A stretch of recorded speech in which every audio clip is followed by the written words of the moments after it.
So welcome back to finally the video review of The Last of Us. I completed the game last week on a Sunday and it took me around 16 hours to complete the game, but I did not rush the game, even though I did play it just on easy because, yeah.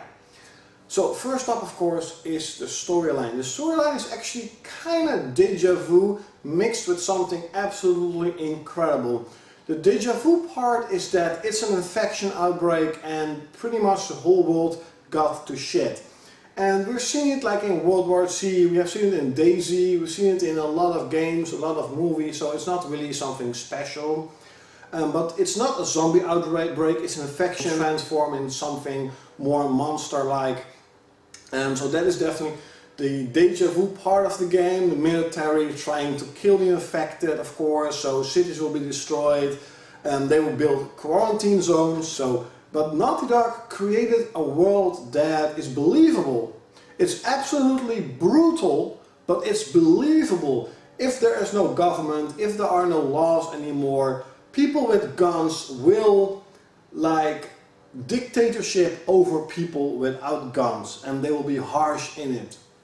Now the cool part about the game, the not so déjà vu part of the game, is the connection between the two main characters, Joel and Ellie, where Joel is a smuggler in one of the quarantine zones. He smuggles things out of the zone to other people, of course, trading. Now, he's pretty much a criminal, and he has to smuggle this girl named Ellie out of the quarantine zone in the hands of a rebel faction called the Fireflies that are trying to, get more freedom, to liberate the people, they're saying, to fight against the dictatorship and create a better world, and they're trying to make a cure. And this is not a spoiler, by the way, this will be said in the beginning of the game.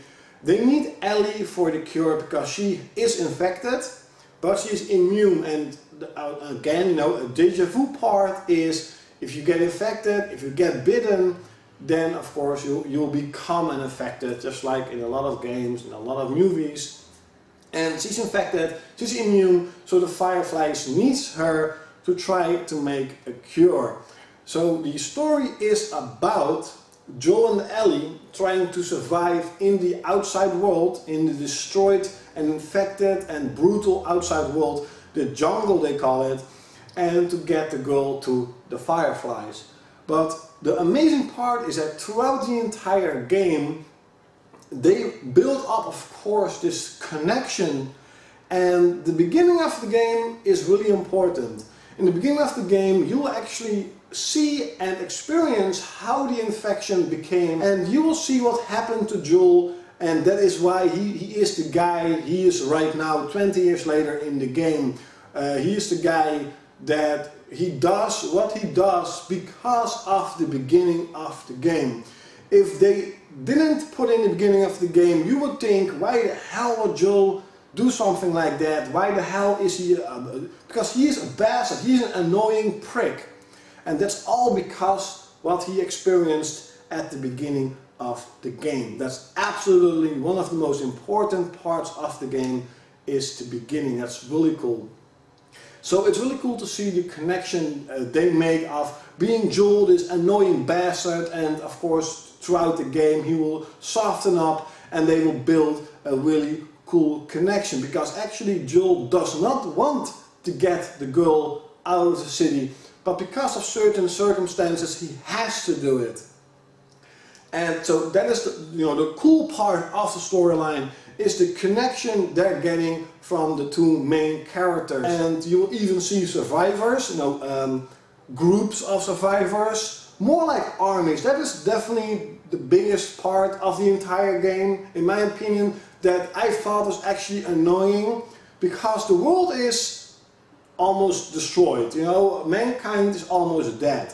But when you are fighting against a couple of gangs, they feel more like armies. They just, more and more and more and more are coming. When you destroy a wave, another wave is coming. When you destroy that wave, even more are coming. So you are thinking to yourself, if there are so many survivors, why are they not trying to kill all the infected? Because in my opinion, the infected wasn't that kind of a threat. And the surviving people are more dangerous than the infected themselves. So that was a bit of an annoying part in my opinion, but then again, it doesn't matter. What I do think that Naughty Dog made absolutely amazing is also because it's not for children, is the brutal way of how they created the world. Where Uncharted is more like happy and they're trying to be happy, they're trying to make you laugh. This game is brutal. You will see heads getting chopped off. You will see arms getting chopped off. You will see people getting ripped apart. You will see all kinds of brutal things. And that's just, it's weird because I actually haven't seen that in a lot of this type of games. And so it's definitely not for children. It's definitely not for children. And you'll definitely see Naughty Dog create this really cool world of, if this will be real, then it will be like that. If, like in DayZ, this game reminds me from a couple of games, a couple of movies, like DayZ. When I see a survivor in DayZ, what do? I kill him. Why? Because maybe he's gonna kill me, and I want his stuff. So that's pretty much what all those gangs, those people are doing in The Last of Us. They're trying to kill survivors, they lure them in traps, they kill them, they chop them off for food, of course. That's really disgusting, but then again, that is how it would be, because there is no food anymore, there aren't a lot of animals anymore, so if you see a guy or a girl, you're gonna kill him and you're gonna eat him. So Naughty Dog created a really, really brutal world. Now for the gameplay, I was really afraid that it would be more like Uncharted, that it would play a lot like Uncharted, even though it's still the same type of gameplay, where it's running, shooting, climbing and doing some puzzles. It feels differently. Where in Uncharted, Nathan Drake is of course an experienced fighter, he knows how to use a gun, he has a lot of guns. Throughout the game you will get a lot of guns, it's a lot of shooting, running, climbing, shooting. In The Last of Us, Joel is just a normal guy, he's not a soldier, he's not a mercenary. He has a gun, he knows how to shoot, but he isn't really good at it. And you will see that in the game, where it's a little bit harder to aim, it's harder to fire the weapon than in Uncharted, where it's just more arcade type. In The Last of Us, they kind of force you a little bit to be more stealth, to use more melee weapons, to be invisible instead of running, gunning. And you can still run and gun, but the thing is, and that's something I really liked, is ammunition in this game and also the type of weapons are scarce.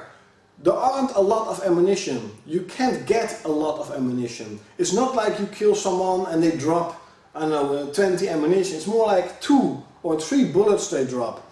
So you have to be careful with your ammunition. You have to be careful not to try and shoot everyone, because you do not have the bullets to shoot everyone. Also, you will be outnumbered a lot of times, where they do have machine guns in some weird way, you do not. Most of the time, pretty much the entire game, you have just a hunting rifle or just a normal revolver, a normal magnum. You have a shotgun, that's pretty much the most powerful one, a shotgun. You even get a flamethrower, that's pretty freaking amazing. And when you have the flamethrower, the infected people aren't really that dangerous anymore. In my opinion, the infected people are not dangerous at all. You just have to be really careful. I do love the clickers. They make a freaking annoying sound. And I'm a pretty emotional guy. That's something you could see it as a weakness, but with movies and games, I see it as more like a strength, where I can actually go into a game and be emotional about it.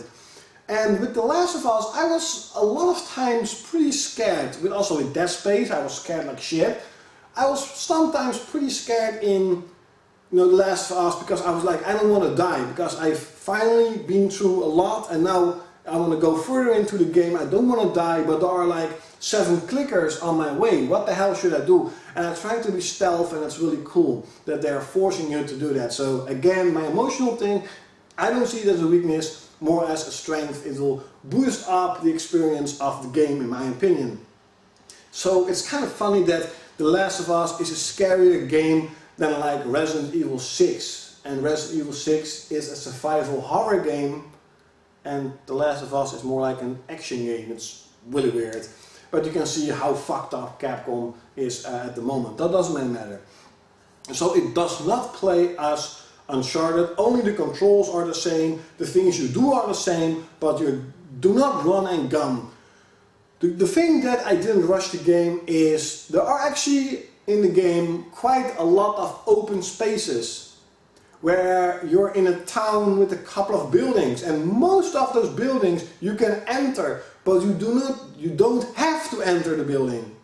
But you can enter them, and of course there is danger in the buildings, but you can enter them to try and get bullets or parts to upgrade your weapons, and parts to create new weapons, or more like tools.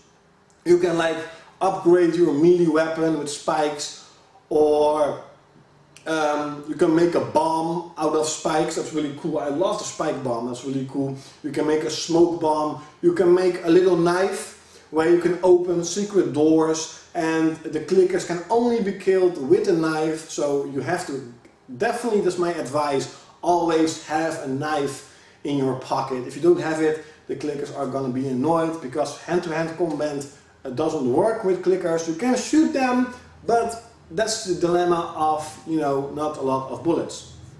So gameplay wise, sure, it feels like Uncharted, it walks like Uncharted, you know, the controls are like Uncharted, but it's not Uncharted. Trust me, it feels totally different. Now, graphically, it's an amazing game. It's one of the best looking games on this generation, but it didn't give me the wow, holy shit feeling anymore, because of two things. Number one is the PlayStation 4. You know, Killzone, all the other games, also on the PC and, you know, on the Xbox One, games look so freaking good that games like Uncharted and The Last of Us, they still look amazing, but it's not like, oh my god. Secondly is, of course, we have already seen it. We know that Uncharted 2 looks absolutely amazing, Uncharted 3 looks stunning, God of War looks brilliant, Beyond Two Souls looks absolutely amazing. So it's not like holy shit wow. The thing that is holy shit wow is how Naughty Dog created the world. It's believable. It's beautiful actually. It reminds me of the movie with Will Smith. I think it's called I Am Alive. Is it? Yes, I think it is. Where nature takes over the world, and you will see that of course in The Last of Us, because it takes place 20 years after the infection, and it's just beautiful how Naughty Dog created the world. You will see destroyed villages, you will see destroyed cities, you will see abandoned military outposts, you will see quarantine zones that are abandoned, you will see signs of, you know, 20 years in the past where people are getting in buses and it failed, and you see everybody dead. It's absolutely brutal, but then again amazing to watch, and sometimes destruction is beautiful. I don't like destroyed worlds, but sometimes destruction is definitely really beautiful. And you will not only walk in cities, you will walk in the snow, and you will walk in a really big forest. So it's not like you're the entire game, you will only see concrete, you will only see a destroyed city. There are a lot of environments throughout the entire game. That's really cool. Now, the music, the soundtrack is absolutely, just like with other Naughty Dog games, fantastic. Where Uncharted is more like an action, pumped up action game and pumped up action music, mixed with something really cool and emotional. The Last of Us is really slow paced and really emotional. I freakingly love the soundtrack of The Last of Us, because it boosts up the experience of being hopeless, of being desperate. You know, they're desperately trying to get out of the wilderness. They're desperately trying to get Ellie to the fireflies, to make a cure. So, and the soundtrack just boosts up that experience. It's, in my opinion, absolutely fantastic. The final verdict is, of course, what the hell you are waiting for? Get this freaking game. I know the PlayStation 4 is around the corner, but this will be something amazing, something you do not want to miss out on. You know, the PlayStation 4 is really cool because I've actually seen people saying, yeah, The Last of Us, it looks cool, but the PlayStation 4 is coming. Dude, trust me, a game like The Last of Us will take up at least 2 years when it's coming out for the PlayStation 4. So just get The Last of Us. The game is amazing. It has an amazing storyline, it has awesome graphics, it has cool gameplay, has an amazing soundtrack. It's just overall an absolutely well-made game. I hope, of course, you enjoyed this video. Like always, in the comments below, did you play The Last of Us and how did you think about the game? Did you like it? Did you not like it? And again, like always, I will see you next time.